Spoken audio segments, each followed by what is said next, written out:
Missing out on basketball news is already tough. So go ahead and tap that bell icon and let it ring for the latest in Basketball U. This is 5 on 5 Fast Break News on Basketball U. Basketball U, welcome back. It's good to see you, and it's good to be back to give you the news that's happening in the world of hoops. Make sure to hit that like button and go tell somebody what we are doing over here. Who knows, they might be interested. Make sure to turn on post notifications too, and check out our music playlist, and hey, you can even recommend some songs to us in the comments section. Here we go.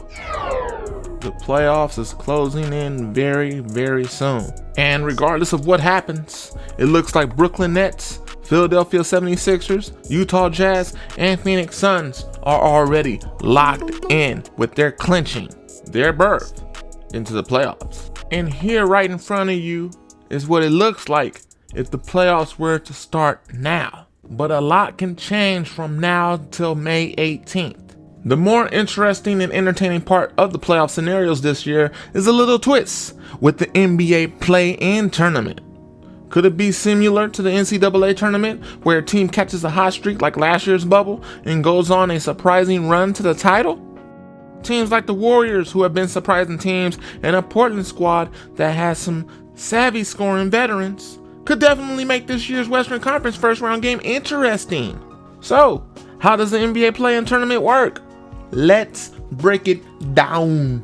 The play-in tournament will be held after the conclusion of the 2020-21 regular season and before the start of the first round of the 2021 NBA playoffs. The teams that finish numbers 1 through 6 in the standings of each conference will be guaranteed playoff spots, and teams numbers 7 to 10 in the seed will enter the play-in tournament.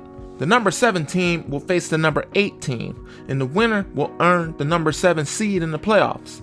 The loser will still have one more opportunity to reach the playoffs. The number 9 team will face the number 10 team, and the winner will advance to play against the loser of the number 7 versus number 8 team.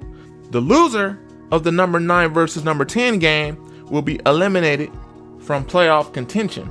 The loser from the number 7 versus number 8 game and the winner from the number 9 and number 10 game will then play against each other. The winner of that game will be the number 8 seed, and the loser will be eliminated. Kim Mulkey shocked the basketball world with her decision to leave what basically was a lifetime contract at Baylor to pursue a new path of history at LSU. She shocks the college world again with a very nice contract from the university. She signs an 8-year deal for $23.6 million, making her the second highest paid coach in women's college basketball, right behind Gino Auriemma of the University of Connecticut. A legend in her own right, Mulkey is going to have LSU as a title contender in no time, and it will be interesting to see who is her replacement at Baylor. Definitely a tough act to follow. Will the real MVP please stand up? The MVP race is up for grabs this year as a healthy Embiid has Philly looking like a legit contender for the title, back when they lost to Kawhi with the infamous bouncing shot that took Toronto to the championship. Chris Paul still chasing the Larry O'Brien trophy as he comes to a new team in the first year and makes his winning impact immediately. Nikola Jokic is still performing at a high level, almost averaging a triple-double. With an average per game of 26 points, 11 rebounds, and 8 assists, Nikola and the Nuggets are still holding their ground, even with Jamal Murray suffering a torn left ACL. Currently, the Denver Nuggets is in the 4th seed, and with the way he is playing, they're very likely to stick around. Joel Embiid has averaged 29 points and 11 rebounds this season.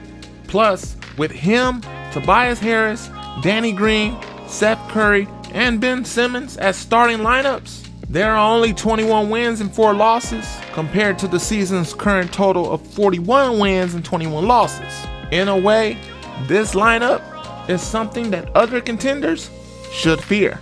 And the craziest part about all of this, Joel Embiid is almost close to being 100% from his left knee injury. Nets versus 76ers for the Eastern Conference Championships? It's possible. Next up, with an average of 28 points, 11 rebounds, and 6 assists, Giannis, on Thursday's game against the Houston Rockets, Giannis suffered a right ankle sprain that might take him out for a few games. However, Milwaukee Bucks is just chilling right there at the number 3 seed. The race for the MVP is still tight, but this injury might kind of hold him back a little bit. Come playoff time, Giannis will be striking in with pure aggression. Next up is CP3, Chris Paul, with an average of 16 points, 5 rebounds, 9 assists.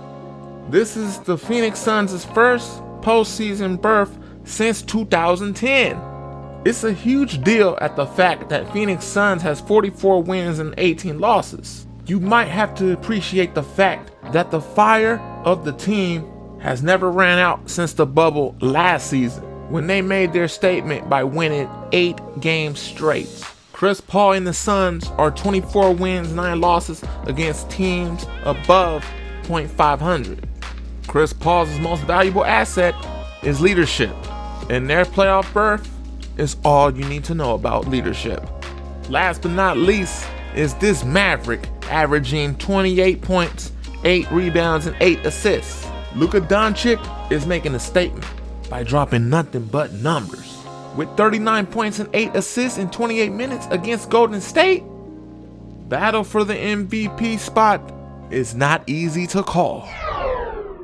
It's May, and in just a few weeks away, the road to the NBA championship will begin.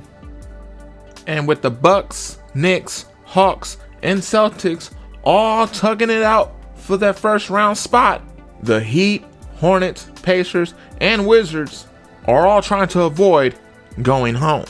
That goes for the Western Conference too. We didn't forget Clippers, Nuggets, Lakers, Mavericks, all fighting for that playoff spot in the first round. But closing in too is the Trailblazers, Grizzlies, Spurs, and the Warriors. These next set of games are going to be fun. It's a win or go home situation as the playoffs begin May 22nd. Basketball U family, who do you think the MVP is? We would like to hear your thoughts in the comments. Last week on 5-on-5 Fast Break News, we gave you the facts. Guess who's back? Trivia! Who has the highest free throw shooting percentage in NBA history? Is it A, Jerry West, B, Stephen Curry, C, Steve Nash, or D, Steve Kerr?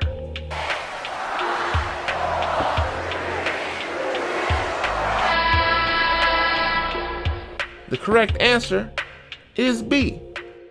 With a clear estimate, it looks like Stephen Curry has a percentage of 0.907% when it comes to free throws. Just like with his threes, he don't miss. We have added some new songs to our music playlist to drive to train to walk to run to. You can also check out some of the other videos here that we have on Basketball U.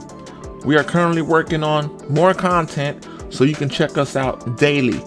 The support has been great, and we want to make sure we give you back that same energy by providing all of your basketball needs. Thank you for all the kind comments in the comment section.